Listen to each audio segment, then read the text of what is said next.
Assalamualaikum warahmatullahi wabarakatuh. Perkenalkan, saya Wulan Salsabila Nasri, NIM 1911112887.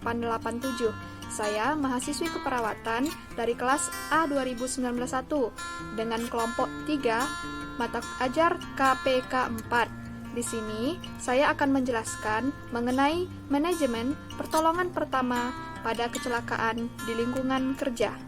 Kesehatan dan keselamatan kerja atau K3 merupakan suatu upaya perlindungan kepada tenaga kerja dan orang lain yang memasuki tempat kerja terhadap bahaya dari akibat kecelakaan kerja.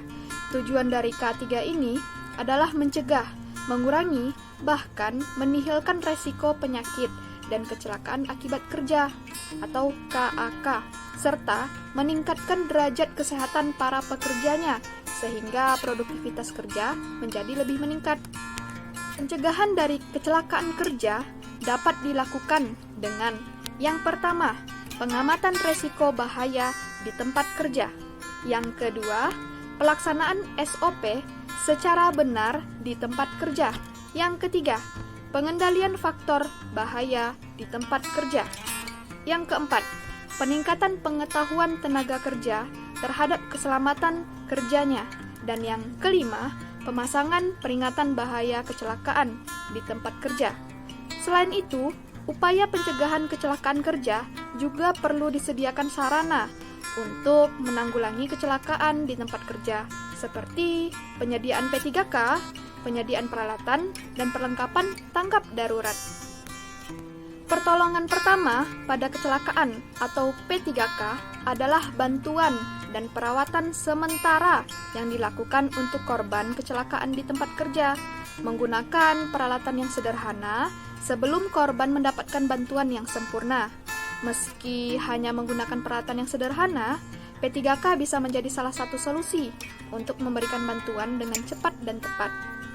Meskipun pertolongan pertama bukanlah pertolongan yang begitu sempurna yang langsung akan berefek, kehadiran P3K di tempat kerja akan memiliki banyak manfaat dalam mencegah keparahan cedera, mengurangi penderitaan si korban, bahkan bisa menyelamatkan nyawa korban. Jika tindakan pertolongan pertama ini tidak dilakukan selama kecelakaan di tempat kerja, konsekuensinya dapat memperburuk korban, bahkan menyebabkan kematian. Biasanya, di tempat kerja disediakan fasilitas P3K. Yang pertama itu adalah ruangan pertolongan pertama, merupakan ruangan yang harus ada dan dirancang khusus oleh perusahaan atau tempat kerja untuk penanganan pertama pada pekerja yang mengalami kecelakaan. Yang kedua, harus adanya lemari atau kotak P3K beserta isinya. Kotak P3K ini merupakan tempat yang digunakan untuk menyimpan berbagai peralatan dan obat-obatan P3K. Kotak ini juga biasanya dipasang di beberapa tempat yang mudah dilihat dan dijangkau oleh para pekerjanya. Yang ketiga, alat evakuasi dan transportasi. Peralatan evakuasi yang dimaksud merupakan peralatan yang digunakan untuk memindahkan korban kecelakaan kerja dari lokasi kecelakaan ke tempat lain yang lebih aman dengan cara yang sederhana. Terus yang keempat, itu ada petugas pertolongan pertama. Ketersediaan petugas pertolongan pertama ini yang memiliki pengetahuan dan keterampilan dalam menangani korban kecelakaan sangatlah dibutuhkan di tempat kerja. Ada beberapa prinsip-prinsip dasar pertolongan pertama dalam kecelakaan. Ketika kecelakaan kerja itu terjadi, pekerja pertolong pertama harus segera membantu korban. Untuk kebaikan bersama, pekerja pertolongan pertama ini harus memperhatikan prinsip-prinsip dasar pemberian pertolongan pertama untuk kecelakaan, yaitu yang pertama, pastikan Anda bukan korban selanjutnya. Nah, yang kedua, gunakan metode bantuan dengan cepat, mudah, dan efisien. Dan yang terakhir itu, catat semua upaya bantuan yang telah dilakukan. Rekaman ini berfungsi untuk memberikan data yang valid kepada pihak lain, misalnya diberikan kepada rumah sakit atau tempat rujukan tentang identitas korban, kronologi kejadian, serta gejala-gejala penyakit yang diderita oleh si korban. Nah, berikut saya akan memberikan beberapa tips Nih, yang dapat dilakukan saat memberikan pertolongan pertama pada kecelakaan di tempat kerja. Yang pertama, jangan panik.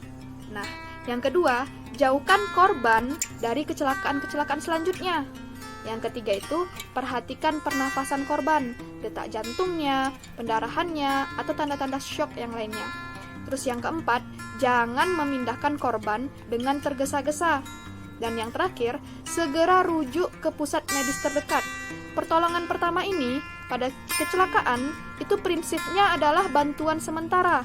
Jika korban terluka parah, jangan ragu untuk merujuk ke pusat medis terdekat, seperti fasilitas kesehatan, dokter spesialis, maupun rumah sakit terdekat. Sekian informasi yang dapat saya sampaikan, semoga bermanfaat. Assalamualaikum warahmatullahi wabarakatuh.